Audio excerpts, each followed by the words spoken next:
कहा जाता है, त्याग के बिना कुछ भी पाना संभव नहीं है। जैसे कि हमें साँस भी लेनी होती है, तो उससे पहले हमें साँस छोड़नी पड़ती है। नमस्कार दोस्तों, मैं प्रशांत यादव स्वागत करता हूँ अपने यूट्यूब चैनल बी पॉजिटिव में। शुरू करते हैं 8 अप्रैल 2022 के दैनिक जागरण में क्या-क्या है। आइए जानते हैं। सबसे पहले इमरान को झटका, पाकिस्तान की जो नेशनल असेंबली है वो बहाल।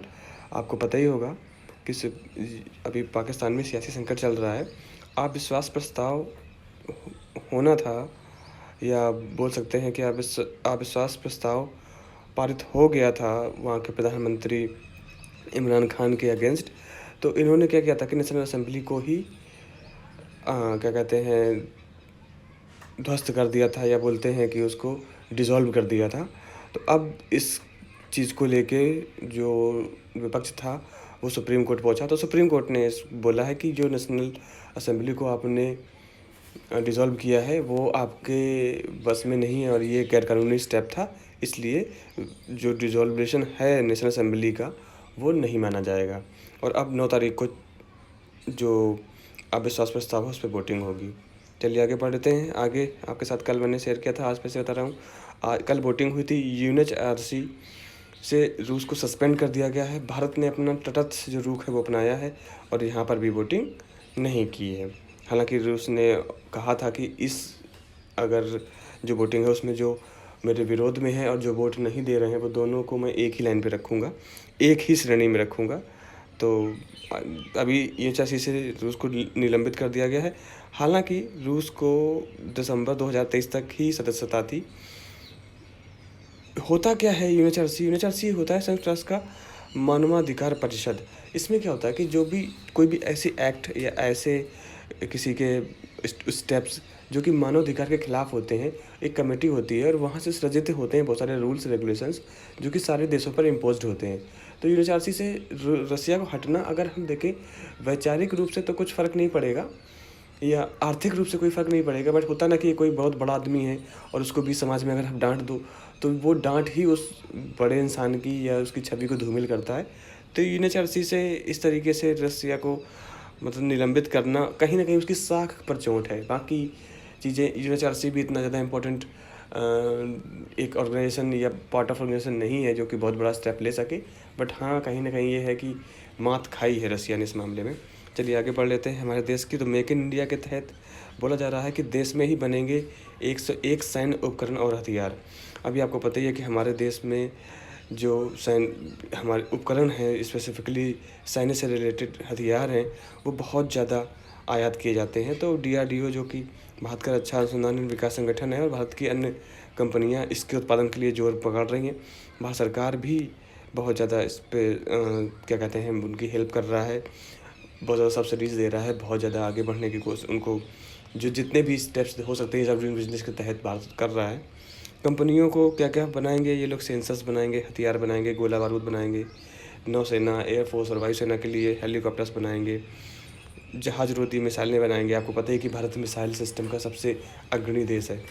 ब्रह्मोस और अग्नि, नाग, ये से बहुत सारे जो मिसाइल्स हैं, आकाश, ये भारत इनमें बहुत आगे पहुंच चुका है। तो इस तरीके से अन्य भी उपकरण जो होंगे वो भारत में बनाए जाएंगे और भारत के विकास के लिए या भारत की जो होते हैं ना सैन्य क्षमता के लिए ये बहुत ज़रूरी है।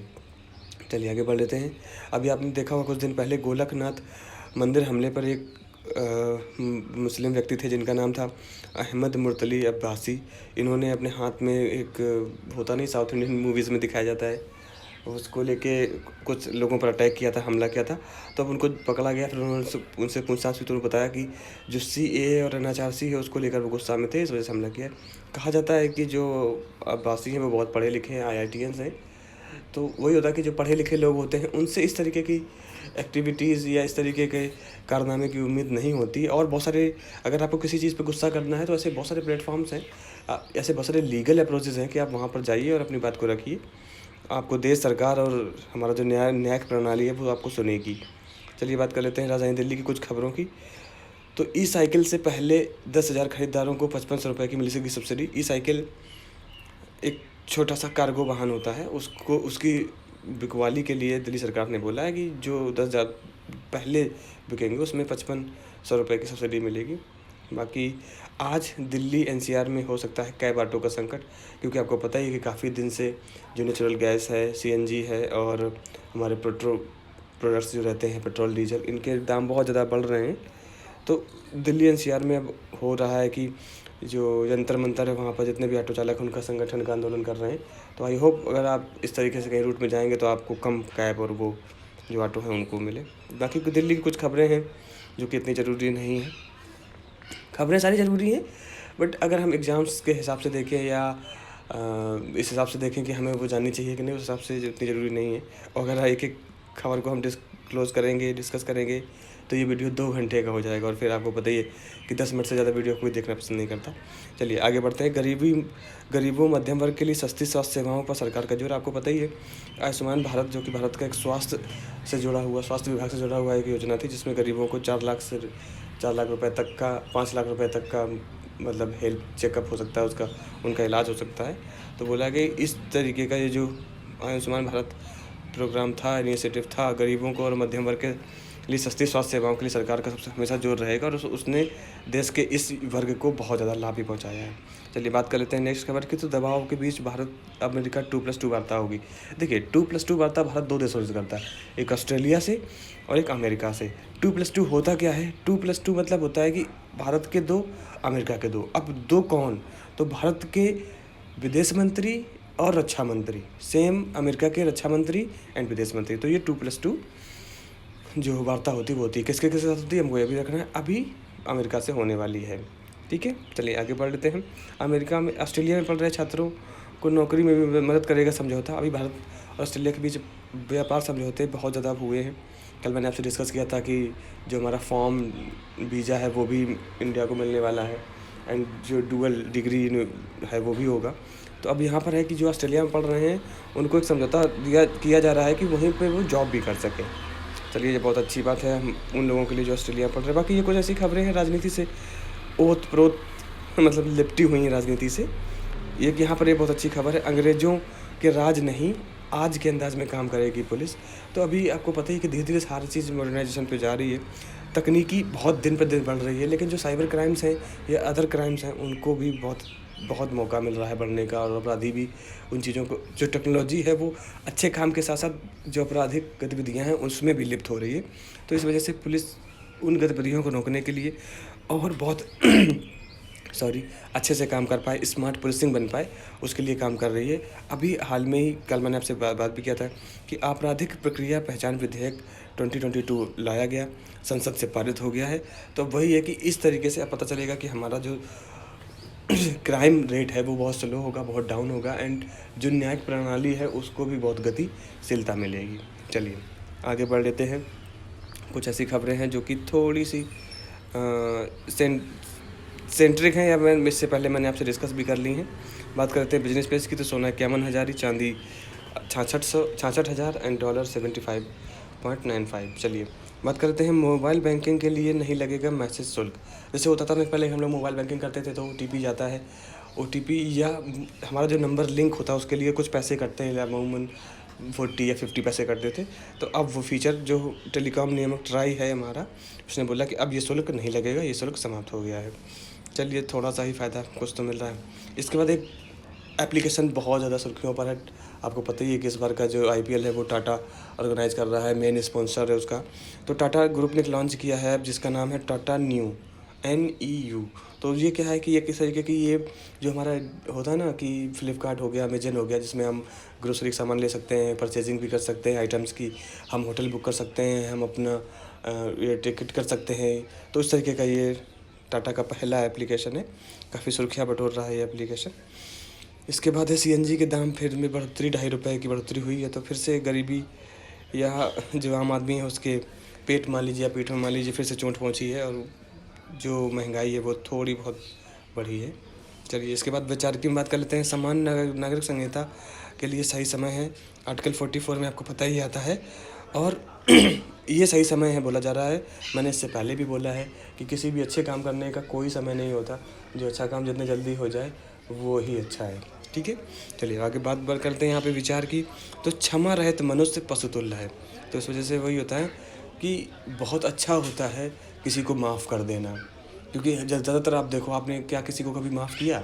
माफ़ करने का मतलब होता है कि किसी ने आपको चोट पहुँचाई हो, हानि पहुँचाई हो और फिर आपने उसको बोला हो कि ठीक है जाओ, हमने माफ़ किया, और आपके अंदर जो भी कालिमा थी उस व्यक्ति के प्रति, आपने उसको त्याग दिया और उसको हमेशा अपने सौहार्द की नज़रों से देखा, तो वो होता है क्षमा करना। तो आप देखिएगा कि आपके अंदर क्षमा वाला जो गुण है वो है कि नहीं है। ठीक है? कहते हैं फॉरगिवनेस इज़ बेटर देन फॉरगेटनेस। ठीक है? मतलब क्षमा कर देना भूलने से बहुत अच्छा है। चलिए आगे बात करते हैं। आगे कुछ ऐसी खबरें हैं, बात करते हैं अगर हम, कि बेड़ा गर्क करने वाली मुक्तखोरी की राजनीति। कल मैंने आपको डिस्कस किया था कि आज श्रीलंका का जो हाल है वो सिर्फ इसी वजह से है कि उनकी राजनीतिक पार्टियों ने वहाँ पर बहुत ज़्यादा मुफ्त की चीज़ें बांटना शुरू कर दिया था अपने राजनीतिक फ़ायदे के लिए। और आज देखिए, तो यही बोला जा रहा है, भारत को भी समझाया जा रहा है कि उतनी मुफ्तखोरी ना करें कि लोगों की मेंटालिटी, लोगों की मनोदशा और सरकार की दुर्दशा बिल्कुल बेहताशा हो जाए। चलिए आगे कुछ खबरें हैं। वैचारिकी में बताया गया है कि बेहतरी का प्रयास हो रहा है। बिहार सरकार जो शिक्षा के लिए बेहतरी का लगातार प्रयास में रहता है। उत्तर प्रदेश में अभी आपको पता ही है, योगी 2.20 सरकार बनी है। 100 दिन का लक्ष्य है, बहुत कुछ हो रहा है, बहुत कुछ परिवर्तन भी आ रहा है। इसके बाद बात करें यहाँ पर, तो बताया जा रहा है कि विपरीत परिस्थितियों में भी जगह रखी है स्वावलंबन की अलग। अभी हाल में ही जो भारतीय महिलाएं हैं, वो जो हमारे ट्रक ड्राइवर होते हैं, उनके जो हमारी रोडवेज की बसेस के जो ड्राइवर्स होती हैं, उनके पद के लिए उनको मनोनीत किया गया है।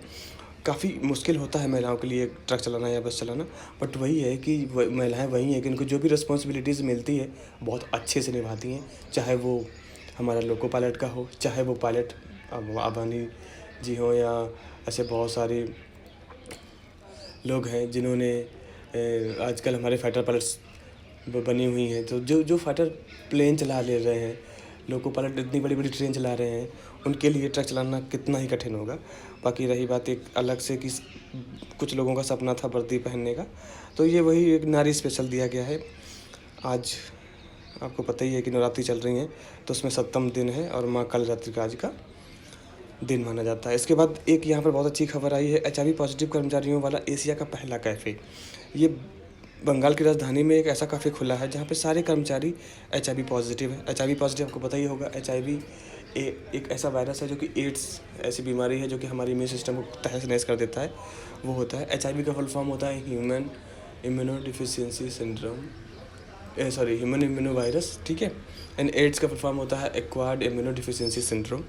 चलिए बात कर लेते हैं। ये तो जोधपुर पार्क इलाके में खुला है। ये जोधपुर पार्क इलाका कहाँ है? बंगाल की राजधानी कोलकाता में। याद रखना जोधपुर, आप इसको राजस्थान से मत जोड़िएगा। कैफ़े का नाम है कैफ़े पॉजिटिव। तो पूछा जा सकता है कि कैफ़े पॉजिटिव क्या है एग्जाम्स में, अगर कभी आए तो।